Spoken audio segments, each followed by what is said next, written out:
So, I need to know, was I wrong for what I did? Because my mother, the woman who raised me, laughed, actually laughed at the idea of me, her only daughter at 30 years old, still renting a shoebox apartment. The irony, the absolute gut-wrenching irony, was that she was sitting in the very living room of the house I had secretly paid for. Tell me, would you have been able to keep quiet? Would you have let her continue? Because I almost lost it right then and there. Let me take you back to the beginning. My name is Sarah, and I've always been the responsible one in my family, even when I was just a kid. My parents, bless their hearts, were not exactly financially savvy. My dad worked hard, but he was prone to impulsive purchases and chasing get-rich-quick schemes that never quite panned out. My mom, well, she loved to spend.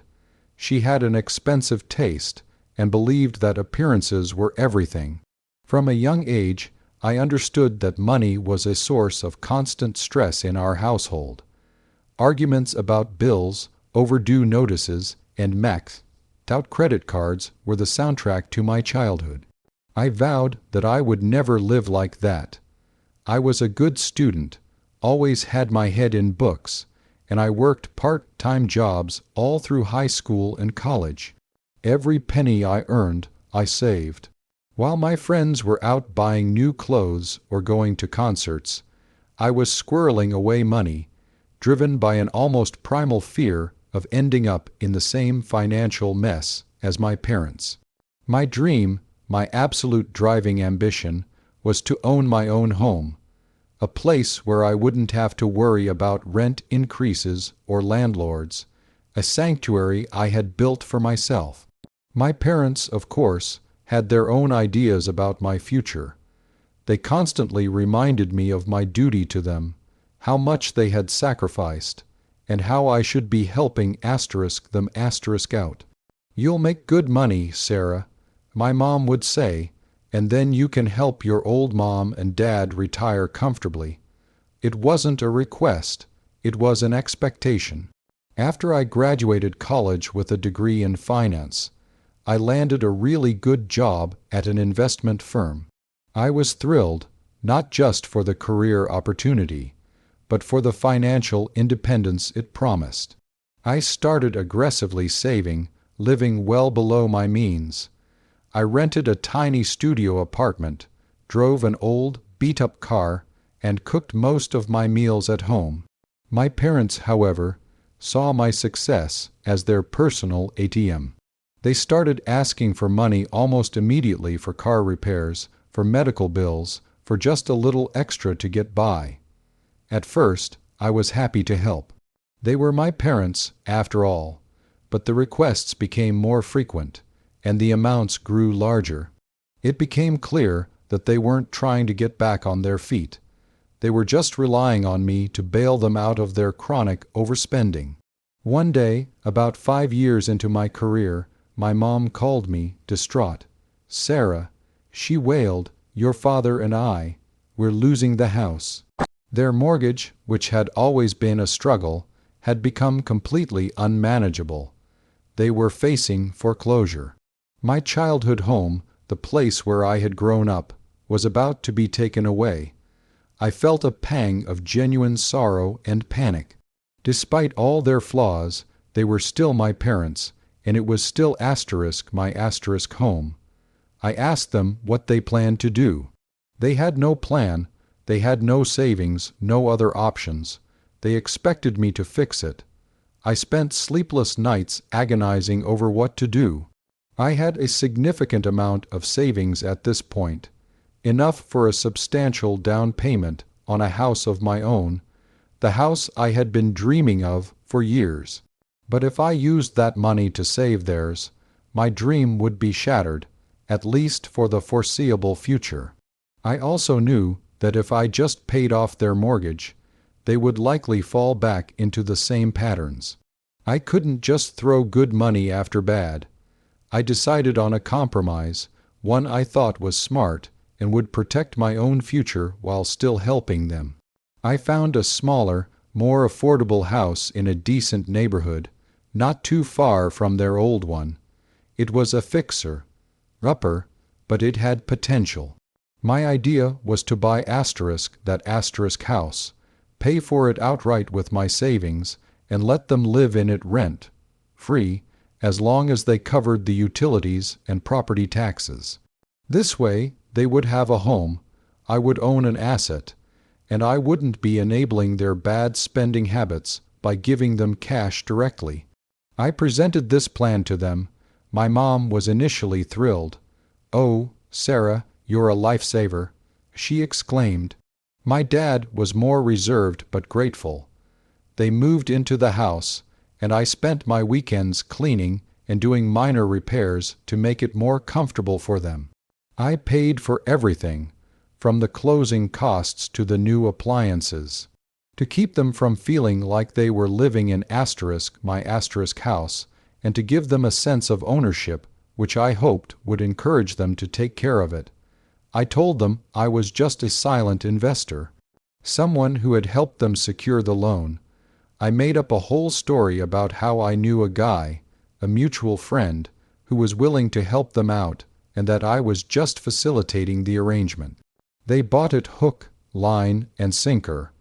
I wanted them to feel secure and independent, not like charity cases. The house was technically in an LLC that I controlled, but they didn't know that. They believed they were essentially renting from a benevolent stranger, with me as their go-between, ensuring they got a good deal. It gave them back their pride, or so I thought. For the next few years, things were relatively stable. My parents lived in the house. I continued to work hard and save, now aiming for a down payment on a second property, my actual dream home. I visited them often, helped with yard work, and even paid for some of the bigger repairs when they came up, always telling them it was part of the deal from the silent investor. They seemed happy, comfortable, and for the first time in a long time, not constantly stressed about money. I thought I had found a way to help them without completely sacrificing my own future. I was proud of myself for finding a solution that worked for everyone, or so I believed. Then came the day.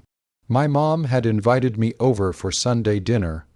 We were sitting in the living room, a room I had picked out the paint color for, a room whose new flooring I had painstakingly installed myself.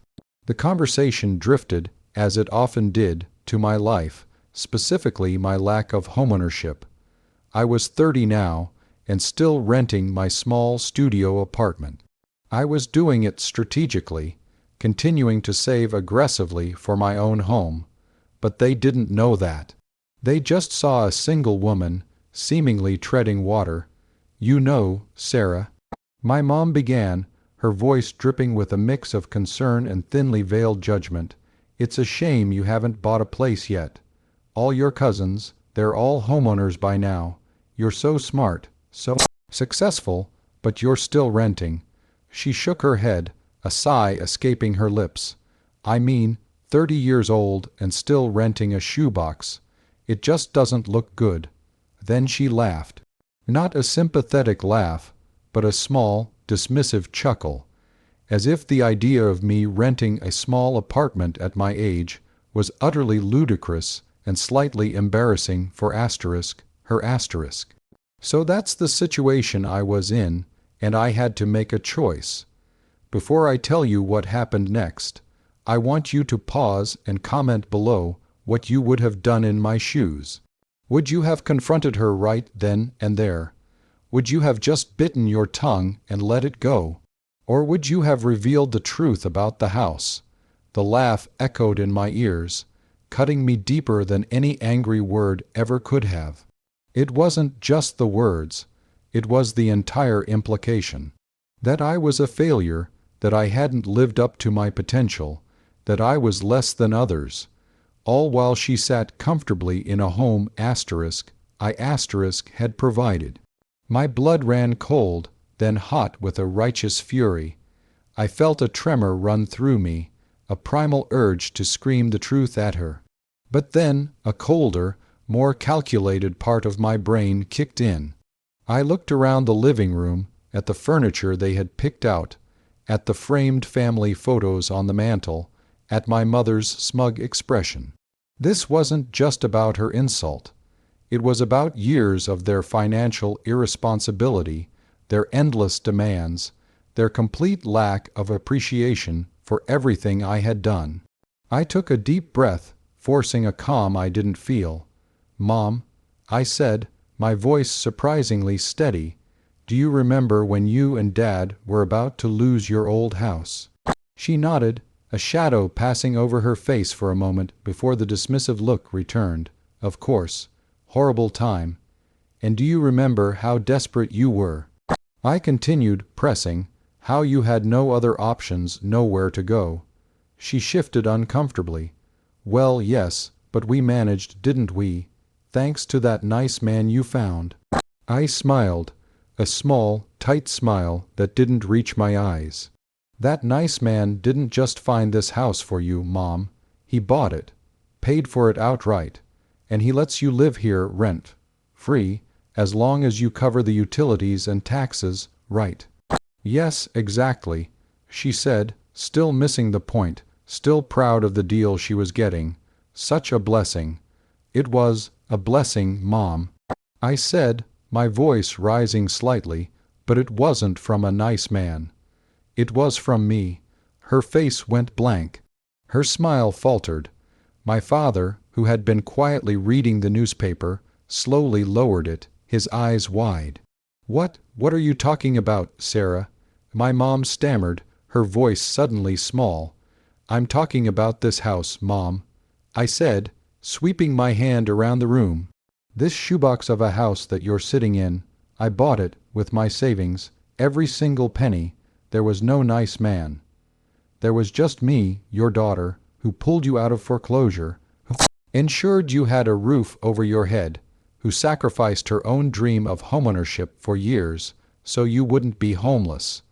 The silence in the room was deafening. My mother's face cycled through disbelief, then shock, then a dawning horror. My father looked utterly deflated, his eyes fixed on the floor. You paid for this house," my mom whispered, her voice barely audible. "Yes, Mom, I did," I confirmed, my voice now firm, resolute. "And for you to sit here and laugh at me, to judge me for renting a shoebox apartment, when the only reason you're not living in one yourself is because *I* provided this house for you.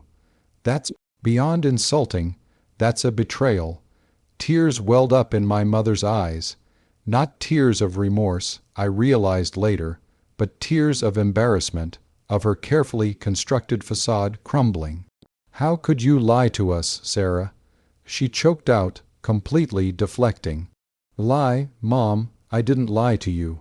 I created a scenario that allowed you to maintain your pride while I ensured you had a home. I thought I was protecting you, protecting *us*. I stood up, my knees trembling slightly, but clearly my efforts were wasted. "You have no idea what it took, what I gave up to do this for you." My father finally spoke, his voice hoarse. "Sarah, I had no idea. I'm so sorry." His apology felt genuine, but my mother was a different story. She started to argue, to minimize, to explain away her actions. "I didn't mean it like that, Sarah. It was just a figure of speech. I was worried about you." I just shook my head. "No, Mom, you weren't worried about me. You were worried about appearances. You were worried about how my renting reflected on *you*. And that laugh, that wasn't concern, that was contempt." I told them that I needed space, that I couldn't continue to sit there and pretend everything was okay. I walked out of the house that day, the house I owned, and drove back to my own shoebox apartment. The revelation shattered something between us. For weeks, there was an icy silence. My mom sent me a few texts trying to apologize, but they felt hollow, still focused on her own feelings rather than truly acknowledging the hurt she had caused. My dad called me a few times, expressing his regret and his understanding. He said he was proud of me, even if he didn't realize it at the time. Eventually, the dust settled, but things were never the same. My parents continued to live in the house. I never asked them for rent, but I stopped paying for any repairs or extras. I told them that since they now knew the truth, they could handle the responsibilities of homeownership themselves. If something broke, it was on them. It was a harsh lesson, but I felt it was necessary. I also made it clear that my primary focus was now on my own future, and they couldn't expect me to be their financial safety net anymore. It was a painful conversation, but it needed to happen. It's been a few years since that day. My relationship with my mother is strained, forever changed. We talk, but there's a distance, a shadow of unspoken resentment on her part, and a deep wound on mine. My dad and I are closer now, in a strange way. He genuinely tries to be more financially responsible, and he often expresses his gratitude, which means a lot. As for me, I finally bought my own dream home last year, a beautiful little place that is truly mine, a sanctuary I built for myself, without any help or expectations from anyone else. And sometimes, when I'm sitting on my own couch, in my own living room, I think about that day in their asterisk living room, and I wonder if I was wrong. But then I remember that laugh, and I know I had to do what I did. So, like this video, if you were on my side, if you think I did the right thing. Subscribe for more stories like this, and please, share your final thoughts on this whole mess in the comments section. I'll see you all in the next story.